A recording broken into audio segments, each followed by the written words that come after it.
Assalamualaikum teman-teman, berjumpa lagi di channel saya Nurhasana Official. Kali ini saya akan memberikan tutorial bagaimana caranya merubah suara asli dan cara menjernihkan audio di KineMaster. Selamat menyaksikan. Oke teman-teman, langkah pertama adalah kita pilih album baru yang ada tanda plusnya. Nah, kita klik. Kemudian kita pilih aspek rasionya yang 16:9 ya. Nah, kemudian kita pilih dulu backgroundnya. Kita klik media dan kita cari backgroundnya terlebih dahulu. Nah, kita pilih yang mana ya? Nah, yang ini aja. Kita klik ini. Kemudian kita pendekkan saja. Nah, ini. Langkah selanjutnya adalah kita klik misalnya kata Assalamualaikum. Assalamualaikum. Nah, kita pilih, kita sesuaikan di mana posisinya, kemudian ukurannya, dan kita pilih warnanya. Di sini kita akan pilih warna biru. Nah, kemudian cara selanjutnya adalah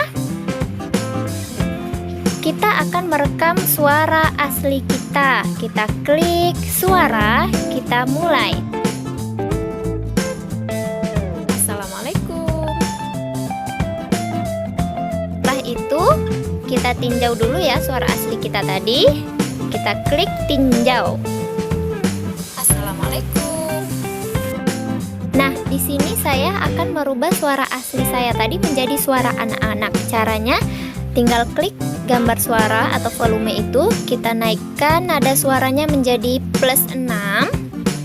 Nah, di sini saya akan milih +6. Nah, di sini kita coba play ya. Assalamualaikum. Selanjutnya saya akan merubah suara saya menjadi suara laki-laki. Nah, ini bisa ya. Kita klik saja audionya, kemudian kita turunkan nada suaranya menjadi -6. Nah, kita dengarkan sama-sama. Assalamualaikum.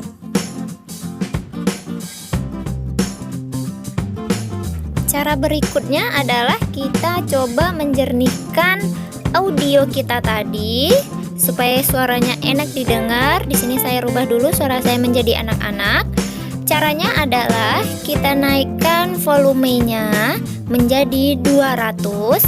Kemudian tinggal pilih saja kompresor, itu kita aktifkan ya. Nah, di sini suara kita sudah jernih, kita dengarkan baik-baik. Assalamualaikum. Mudah sekali bukan teman-teman? Semoga video kali ini bisa membantu teman-teman yang baru pertama kali mengenal aplikasi KineMaster. Selamat mencoba ya, semoga bisa. Assalamualaikum warahmatullahi wabarakatuh.